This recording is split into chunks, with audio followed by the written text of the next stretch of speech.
Cher ami, je m'appelle Bernard, je suis né le 18 février 1958 à Liège. J'ai grandi en tant que sourd oraliste. Le Congrès de Milan en 1880 a instauré l'interdiction de la langue des signes pour se focaliser uniquement sur l'oralisme pur. Je me suis identifié aux personnes entendantes que je copiais maladroitement. J'ai été scolarisé durant 13 ans dans les écoles primaires et secondaires pour entendants sans aucune aide d'interprète en langue des signes. J'ai finalement obtenu le diplôme d'études secondaires grâce à ma soif de vouloir tout apprendre et à l'infatigable assistance de ma maman. Ensuite, j'ai eu le désir de suivre des études universitaires à Bruxelles, Liège ou Namur.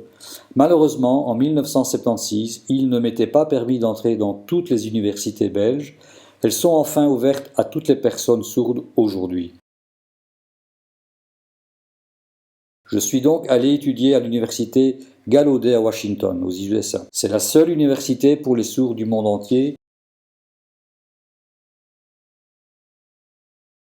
Dès mon entrée, j'étais confronté à un double choc culturel, la culture des sourds et la culture américaine. C'était difficile pour moi au début car j'avais peu d'amis. J'ai pu peu à peu surmonter cela. J'ai apprécié la vie trépidante américaine.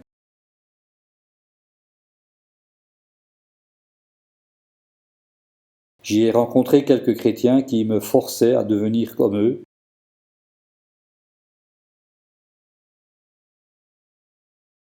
Alors que je les évitais soigneusement, et je suis encore resté catholique pendant plus d'un an, malgré le fait que je ne participais plus à la chapelle catholique de Gallaudet, à cause des discours ennuyeux et monotones du prêtre. Par contre, je m'intéressais de plus en plus à rencontrer d'autres chrétiens, beaucoup plus humbles, et je leur posais beaucoup de questions. Un jour, je suis parti au nord, à 5 heures de route de Washington, visiter les Ménonites.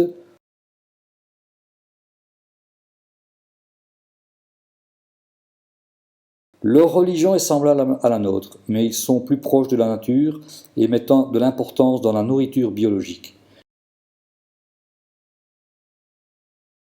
J'ai eu l'occasion de goûter leurs mets délicieux et sains par rapport à la nourriture proposée à Gallaudet. J'étais vraiment impressionné de voir une grand-mère ménonite lisant une vieille Bible sur une chaise à bascule dans une vieille maison en bois pittoresque.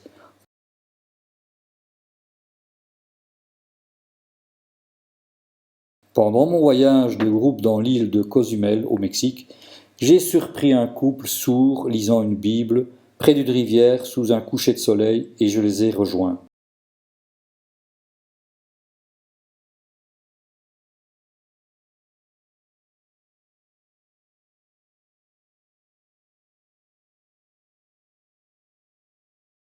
Par la suite, j'ai fait partie d'une fraternité d'étudiants sourds du campus.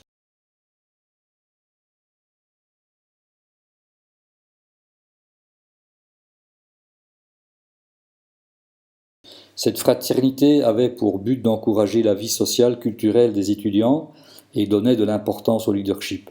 J'y ai rencontré quelques chrétiens.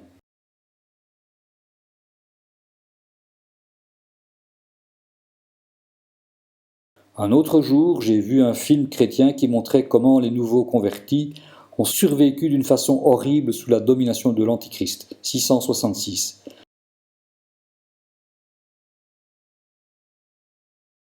Cela m'a fait peur au sujet de mon propre avenir.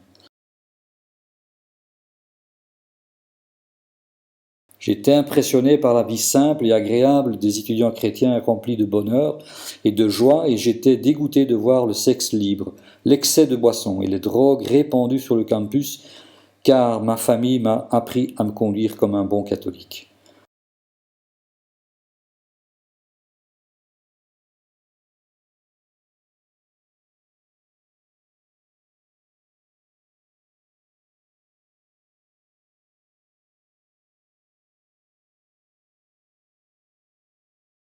Le 6 avril 1980, vendredi saint, ma date fatale, je voulais affronter un frère chrétien.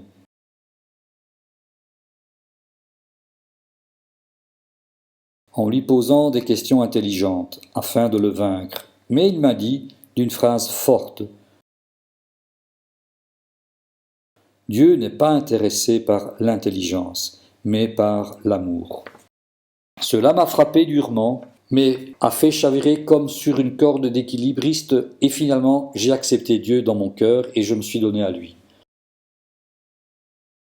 Mon cœur fut aussitôt rempli d'une joie énorme et je fus fort rassuré car je pouvais enfin avoir accès à notre paradis.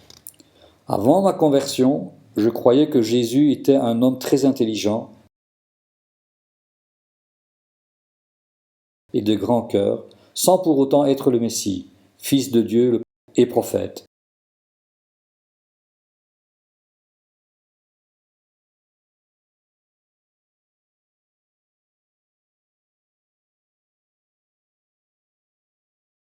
La Bible était un livre trop compliqué et ennuyeux. Je ne croyais en aucun miracle. Je croyais à l'évolution humaine.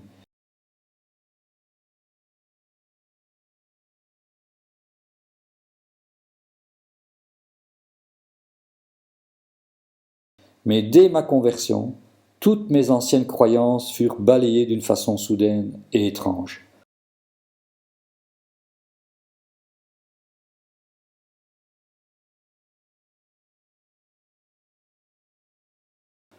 Le lendemain, des amis chrétiens sourds m'ont chaleureusement félicité et m'ont bien accueilli dans leur merveilleux groupe.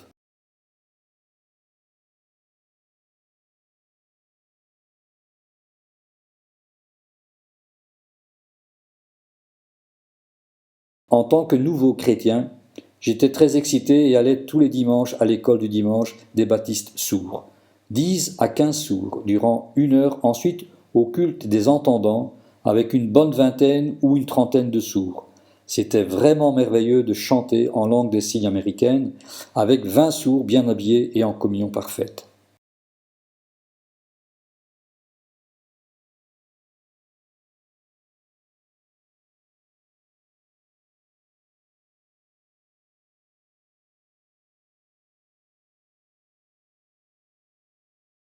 En 1983, je suis entré dans une église Assemblée de Dieu qui attachait plus d'importance à l'Esprit Saint.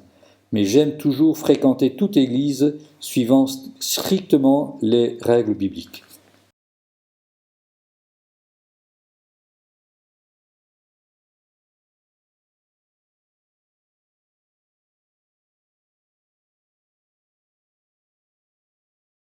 En 1984, je suis rentré en Belgique grâce à mon diplôme d'équivalence belge de régent en mathématiques. J'ai enseigné les mathématiques dans une école.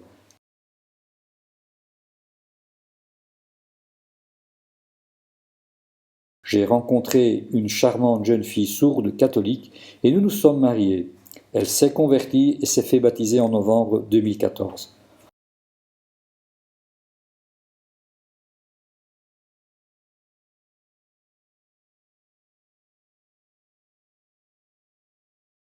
Ensuite, j'ai travaillé comme programmateur analyste et en informatique pendant 26 ans à Electrabel, actuellement ENGIE, avant d'être prépensionné. Dieu a commencé à me pousser sérieusement pour aller plus loin dans ma vie chrétienne en étudiant la théologie.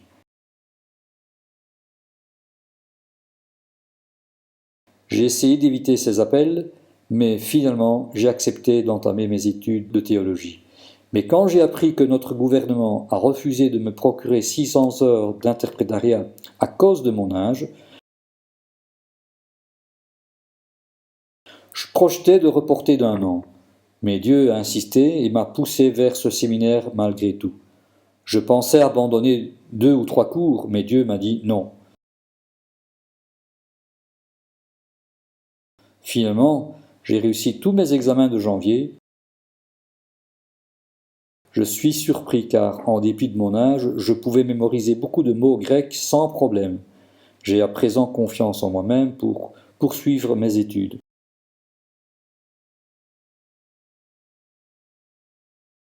Je vois maintenant clairement que Dieu voulait m'envoyer à Gali, mot familier pour l'université Gallaudet, et même au sein de l'Ap Sigma Phi, et également de poursuivre mes études au séminaire car Dieu sait pourtant que j'aime les défis qui peuvent rendre ma vie plus intéressante.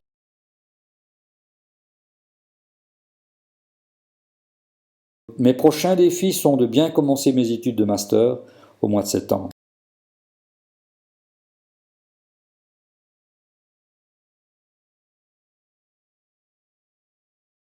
Merci pour votre attention et que Dieu vous bénisse tous. Amen.